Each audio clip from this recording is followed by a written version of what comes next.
a dream about you, and I was asking you, what was the success of your writing? What was what? What was the success of your writing? What did you feel made your writing successful? And in the dream you answered, you didn't use verbs, you wrote without verbs. I wrote without words? Verbs. Oh, without verbs. And I can, I don't know. That may mean something to you, I just like... Well, I remember a phrase from Rowdy Day's tapes. He was that guy who got voices on tapes with no, when there's no, nobody was talking. Well, he did it scientifically, he ruled out that it was radio, that the parts of the machine were picking up radio waves and so on. And one of the phrases there, very enigmatic phrases, was, "We still don't have the nouns."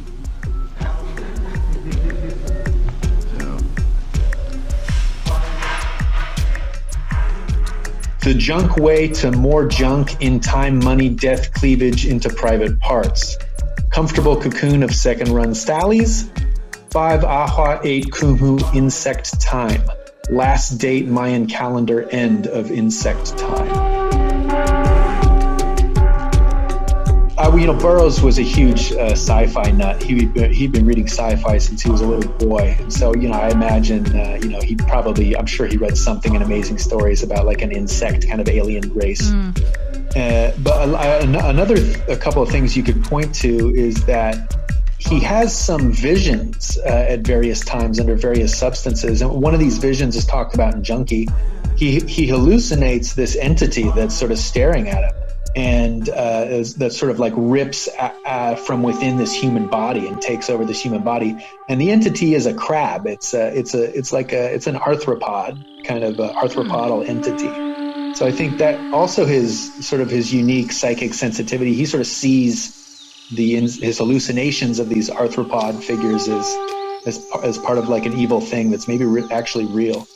But also, in the soft machine, in the Mayan caper of the soft machine, the insects are, or I should say, the alien masters are centipedes, and there's a theory in Mayanism at the time about the centipede god. So there's centipede drawings in some of the Chilam Balam books, which is this corpus of texts from a post-colonial Mayan era, which sort of recounts ancient Mayan myths, but in the Mayan language, but in the Roman alphabet. So I think the centipede connection is something he probably identified when he was studying Mayan archaeology. Okay, so outside of science fiction writers, the other, like the beat poets and other counterculture kind of icons who became icons, such as the McKenna brothers, they weren't really talking about anything about insects and aliens and archons or the like. So there is a very interesting story that you remind me of. So I believe in 1959, Ginsberg is doing an LSD experiment in California with a stroboscope, and so he takes and this is at a psychology research facility in California, and he takes a very powerful dose of LSD and he stares at a stroboscope with his eyes closed, to doing what's called flicker induction, or sort of neurological entrainment to potentiate the effects of the psychedelic. And he freaks out. He has this ego dissolving experience where he sort of feels his soul getting sucked out of his body and like going into the wall socket and becoming part of the electrical grid. Oh, wow. And when this happens to him, he says the thing that he sees is he cognizes the universe itself as a giant spider that's eating itself. Okay. So in Ginsberg, we still have this weird sort of like arthropodal, insectoid kind of symbolism. But this is also, I think, this is at a stage in Ginsberg's life by which time Burroughs has already had a significant influence on him. Right. If we could stay around this same year of 1960. In your very interesting research master thesis, you suggest that there's a link between a particular book by William Burroughs that he wrote. Did he write it in 1960 or was it published in 1960?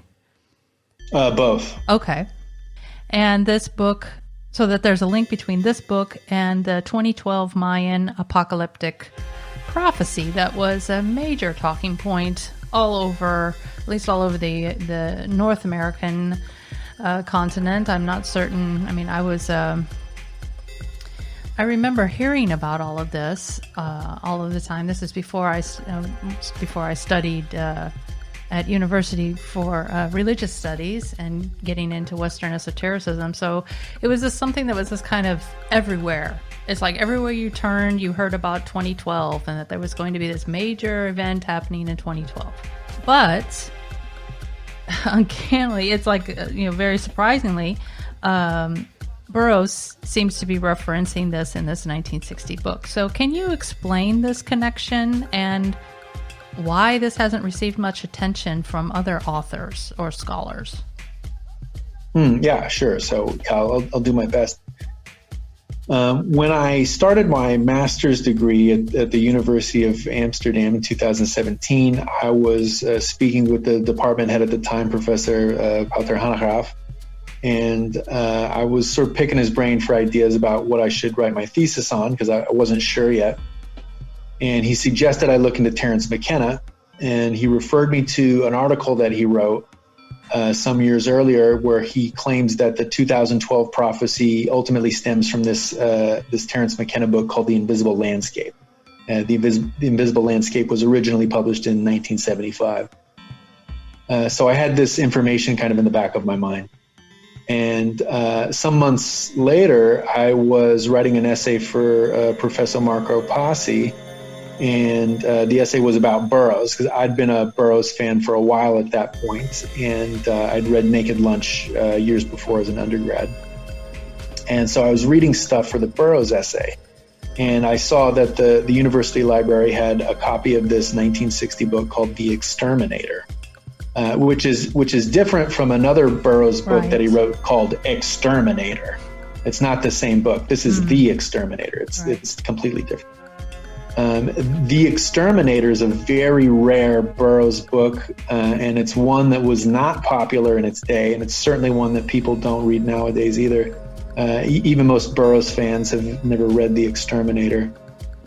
Like you mentioned, it came out in 1960, and it was one of the two books, or I should say it is one of the two books that usually get referred to as the cut-up manifestos. So basically, long story short, Brian Geisen starts doing cut-ups in the Beat Hotel in early 1960, I believe.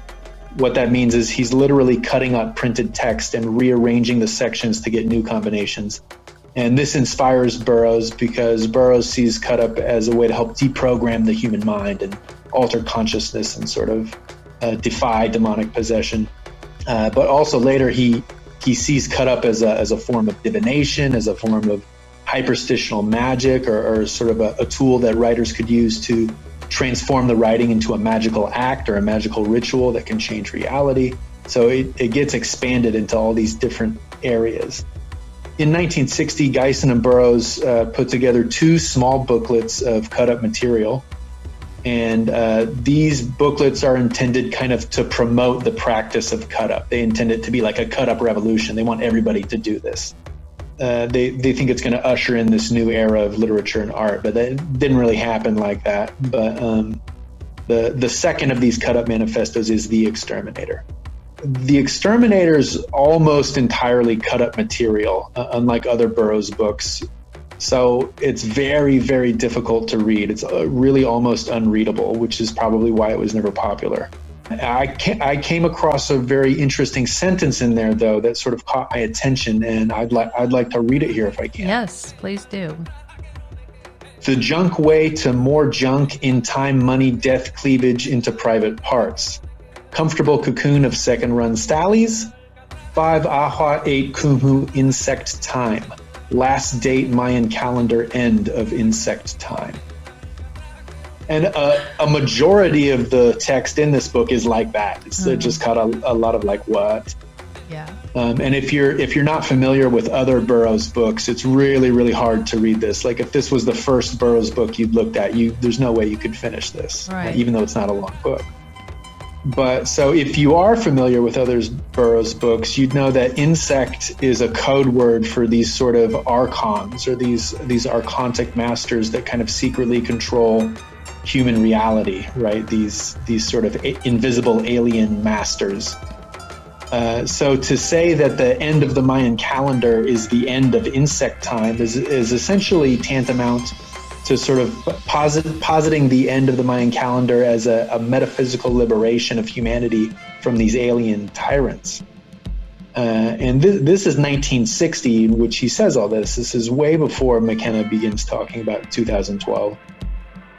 So I saw this, and so I thought, okay, maybe there's something here that's worth looking into. So I looked at the invisible landscape, and I noticed that sure enough, McKenna does cite Burroughs in the book. He cites Yahé letters.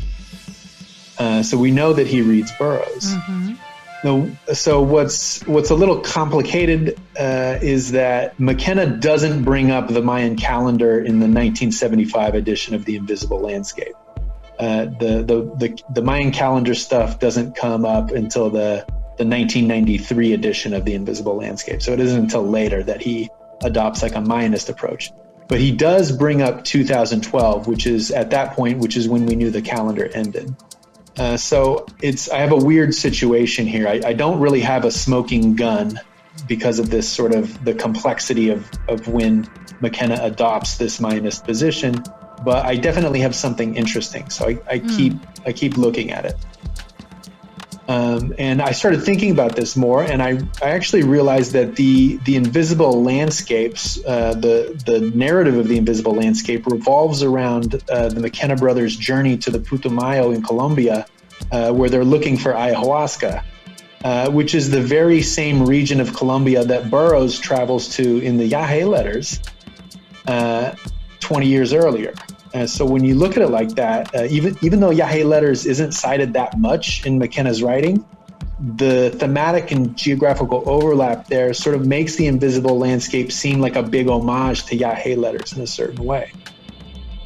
So at this point, like I definitely know that there's some kind of connection here, and I just got to keep looking for stuff. All right. So and then I found this really great article on the 2012 phenomenon by a Mayanist named John Hoops. And in this article, Hoops is essentially, he critiques Hanegraaff's thesis, and he sort of points out that The Invisible Landscape is not the only book from 1975 to talk about 2012. So Jose Arguelles, who's probably the most famous advocate of the 2012 movement, he also publishes a book in 1975 called The Transformative Vision, where he mentions both the year 2012 and the Mayan calendar. So we have some type of source here that's implied, because both of these books come out in 75. So it's very likely that they're both reading somebody else. So I look into the bibliography in The Transformative Vision, and Arguelles also cites Yahé letters. So he also reads Burroughs.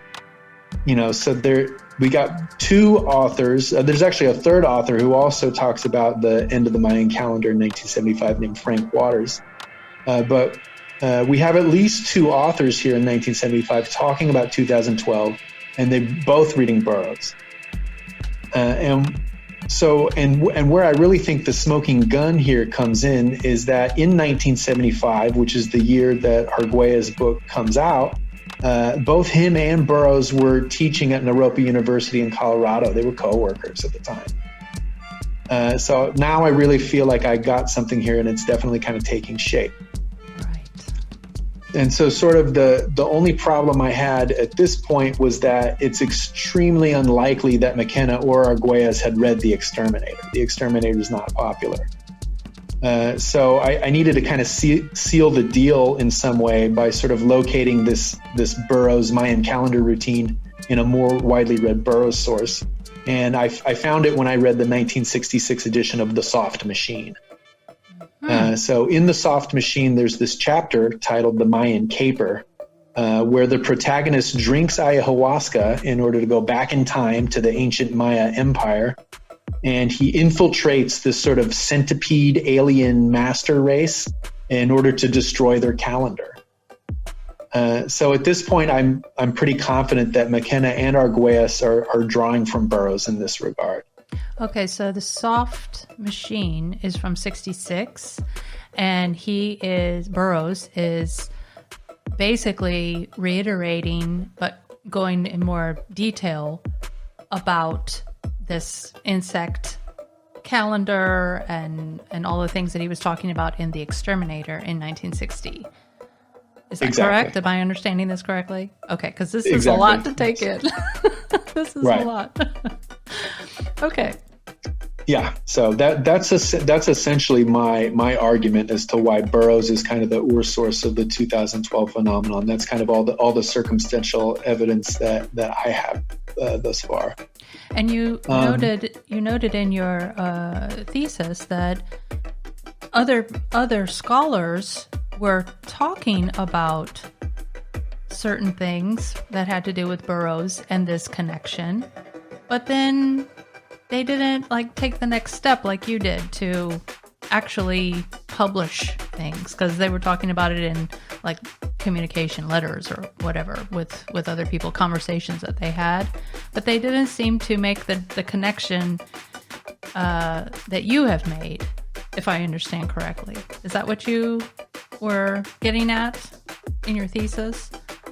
Right, exactly. Yeah. So actually, John Hoops, this Mayanist that I mentioned, in 2007, he makes a post on an internet forum where he sort of speculates that maybe Burroughs is the genesis of the 2012 prophecy, sort of the real source.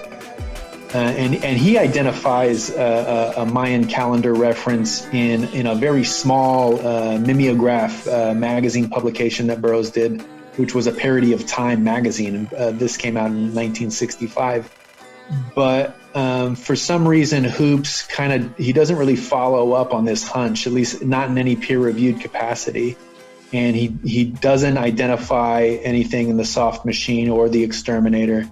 He doesn't identify any of these connections between Burroughs and Arguelles or Burroughs and McKenna. So yeah, I don't know. It's a very, and I've emailed him before to ask about this, and he never really got back to me. Hoops didn't. Right. So yeah, I don't know. It's a really difficult question for me to answer. So I can't really speak for him as to why he doesn't follow up on it. Maybe he got busy and forgot about it. I understand. What was it about that prophecy that was so interesting to people like Burroughs and McKenna and Ginsberg? And why was that particular prophecy so popular with them? It's a really great question, and it's one that I don't know if I'm able to answer. In terms of Burroughs, I think there's a number of reasons why the Mayan calendar was very fascinating for him. He was interested in the Mayans for a long time because he was always very interested in hieroglyphs. Because he has this interesting theory about how hieroglyphs work on the mind, and hieroglyphs are sort of related to his theories about cut-ups, and I can get into that later if you'd like. But also, in the Burroughs cosmology, time is kind of evil, so the calendar is evil. So that we have numerous things kind of going on that sort of draw his interest towards the Mayan calendar. But another thing that's really interesting about it is that, he has this idea that the Mayan calendar at the time held like a telepathic influence over the Mayan slaves, over the Mayan proletariats. He believes this essentially because of some ideas that his wife Joan Vollmer had. As to exactly why they believe this, I'm not sure. I think there's something about how hierarchical and how stratified Mayan society was that, and they're both sort of, free love, bohemian kind of personalities, that in their mind, it would only make sense that you could create such a rigid hierarchy of a society if there was some type of mind control at play. Oh, and okay. Yeah, and they both believed in telepathy as a reality. Burroughs and Vollmer actually did a lot of telepathy experiments, and Ginsberg himself at one point was kind of convinced that Vollmer was actually absolutely telepathic. So there's this really weird theory that Burroughs has about the calendar, and the fact that his wife dies in this accident. And that Ginsberg has a telepathic theory about Vollmer's death, that Vollmer telepathically made Burroughs do this, and so that was Ginsberg's esoteric theory about Bill's demonic possession, because she was suicidal at the time. She wanted to die. She had said so on numerous occasions. She was an alcoholic. She had polio. Bill was running around South America with boys and stuff like that. God. Yeah, so this, and if you go back and you look at the second edition of Naked Lunch, Burroughs adds some stuff in there, and he adds some stuff about the Mayan hieroglyphs in connection to his wife's death. This appears in the second edition of Naked Lunch. So there's some type of weird connection here in Burroughs' mind between the Mayan calendar and telepathy and his wife's death, and it's cosmological and esoteric, but it's also personal.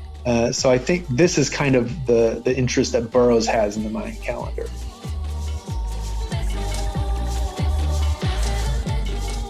This reading is from an unpublished book entitled Ah Pook is Here. Ah Pook is the Mayan god of death, but unlike the medieval Christian conception of death, Ah Pook was not regarded by the Mayans as purely negative and destructive, but simply as a stage of life, making way for rebirth and regeneration. This book concerns an American billionaire who is obsessed by a desire for immortality. He discovers lost Mayan books containing some of the basic secrets of life and death, and uses this knowledge to set up a rather ill-advised control machine. Train whistle, train in lunar landscape of northern Mexico. Cut to Mr. Hart's private car, books spread out on a table. He is reading the books laboriously from a Spanish key. Now here's the young corn god turning into death. When I die, I become death. Death is the seed from which I grow. Now this dying to produce oneself sounds awfully hit and miss to canny young Hart. Obsessed by his desire for immortality, he does not grasp the full significance of this simple survival formula, nor the seeds of disaster it contains. Mr. Hart certainly does not think of himself as a Christian. Yet all his thinking is formed by Western Christianity. He thinks in either or, that is, one God terms. He is looking for the secrets of fear and death. Must be one thing or the other, he tells himself. It's all very simple. The priests became death, and therefore they could not die. Can't leave any loose ends trailing about. At dawn, death came to the hut. The youth tried to face him and hurl a magic object. He almost succeeded, for death was old and tired. The weakness of death in this passage alarms him. Perhaps the priests, postulating all those millions of years in which they had existed, killed themselves with old age. Mr. Hart is not really an intelligent man. He does not at this point even guess the real reason for these expeditions into remote past time. The priests made calculations on their calendar dating back 400 million years. Why? Mr. Hart will find out in time. He will find out that death needs time. Death needs time like a junkie needs junk. And what does death need time for? The answer is so simple. Death needs time for what it kills to grow in, for Ah Pook's sweet sake. You stupid, vulgar, greedy, ugly American death sucker. Like this. Death walks out into the field and kills the young corn god. The young corn god becomes a death seed from which another young corn god will grow. Birth and death in all its rich variety of an old outhouse. However, there is always more death than growth, even in the simplest terms of soil exhaustion. Every time you kill the young corn god, life goes out of him. The seed grows slower. The seed loses vitality. The corn god looks like a soulless zombie. And finally, the seed does not grow. No time for death. So death has to travel. Death takes the young corn god back to a time when he hasn't been hit so often he is punch drunk. Back to his youth. Back, back, back. Clickety, clickety, clack. Back to the Garden of Eden. Sure, death will burn that down too. The Mayan priests made these expeditions into past time because they had burned down present time. Mayan scholars have wondered why they did not make more calculations into future time. They were overdrawn. Checks bounced. Nothing and nobody there. Now this did not happen right away. You don't get hooked on the first shot, and even when you are hooked, you can control it for a while. Maybe stay on the same dose. But fix yourself on a junkie on heroin for several thousand years. Control that habit? So he goes back to the time when his habit was manageable. And when it gets out of hand, there he goes further back. Look at the Mayan pantheon and the calendar, and you will see that the Mayans, as experienced vampires and time junkies, were keenly aware of this impasse and took what precautions they could to avoid it by balancing the gods of life and death. Not as Mr. Hart's accounts are balanced on an either-or basis, but through a series of transitional shadings. In the transitional forms of death, death to some extent identifies with the man he kills and shares his death. Now this seems very subversive to Mr. Hart, who never identifies with his victim. To do so would put him in danger of becoming a victim himself. Yet at some point, death must take this risk. Death must become immortal and die in order to be reborn. Hart is not willing to take this risk. He wants to be death, but he will not know death. Death will not serve a stranger who cannot prove his title. A gringo who fears the very word and sets up a house rule that the word death may not be pronounced in his presence. Hart cannot read the Mayan books. He is reading them as one who reads Moby Dick to find out about whaling, and to hell with Captain Ahab and the white whale. What is written there, long dormant, is now a virulent strain of virus, waiting to escape, to leap from the pages and infect millions of human hosts. Not with Mr. Hart's greedy, Bible-belt, 19th century capitalistic message, but with their own messages. Cruel, tender, ambiguous, shameless, slimy, virginal, capricious, immeasurably old and ravenously young. Itzamna, spirit of early mists and showers. Ixta, goddess of ropes and snares. Ixchel, the spiderweb that catches the dew of morning. Zui Kak, virgin fire, patroness of infants. Atziz, the master of cold. Kakku Pocket, who works in fire. Ixtubtun, she who spits out precious stones. Ex-Chun-Chan, the dangerous one. Ah Pook, the destroyer.